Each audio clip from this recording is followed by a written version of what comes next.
Hello guys, আজকে চলে এলাম নতুন একটা আইটেম নিয়ে। আইটেমটা কি দেখে বুঝতে পারছো, গুড় নিয়ে হাজির হয়ে গেছি।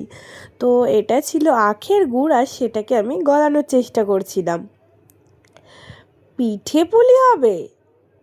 তো পিঠে পুলি কি ছাড়া যায় বলো? সবারই লোভ হয়ে যায়। তো না না, পিঠে পুলির ডেট তো চলে গেছে। এখন এটা কি বানাবো সেটাই তোমাদের সাথে শেয়ার করতে চলে এলাম।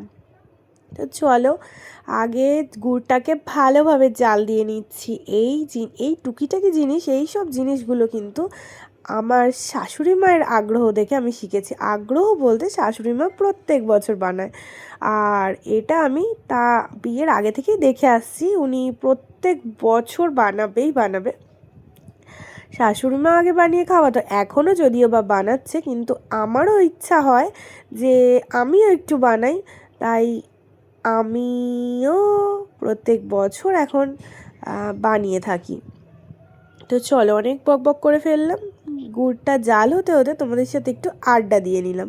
তো গুড়টা বুঝতেই পারছো ভালোভাবেই চিট হয়ে এসছে। আর আমার শাশুড়ি কিন্তু পুরোটাই গুড়ের করে না, একটু চিনি মেশায়। মানে উনি হাফ গুড় হাফ চিনি এরম একটা ব্যাপার করে। আর আমি গুড়ের পরিমাণটা বেশি দিয়ে চিনির পরিমাণটা একটু কমই দিয়েছি। তো নিজের হাতে মা তো আছেই বানিয়ে খাওয়ানোর জন্য, বাট নিজের হাতে নিজের জিনিস একটু করে খেতে একটু বেশি ভালো লাগে।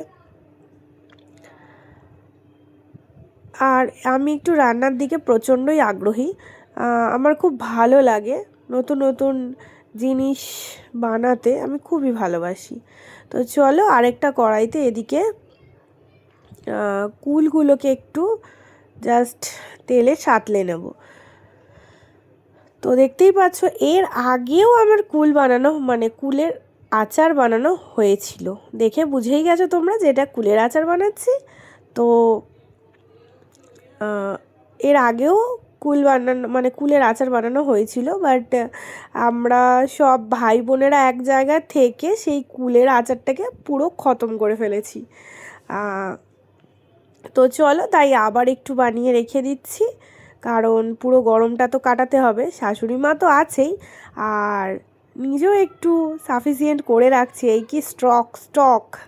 তো যাই হোক, চলো, মোটামুটি ওদিকে সাতলানো হয়ে গেছে। এবার কুলগুলোকে সব দিয়ে দেবো।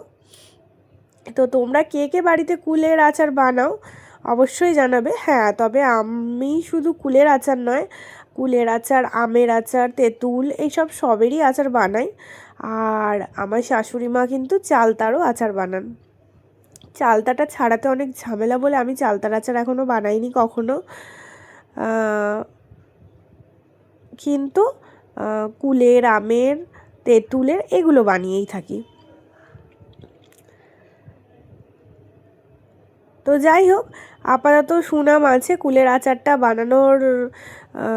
আমি নাকি মোটামুটি ভালোই বানাই। আর এইটা ছিল আমার শাশুড়ি মায়ের আচার। শাশুড়ি মায়েরটা তো ছাড়া যাবে না, কারণ যতই আমি আচার বানাই তার হাতে টেস্ট আলাদাই। তো চলো, আজকের মতো টাটা, বাই বাই। সকলে ভালো থেকো, সুস্থ থেকো।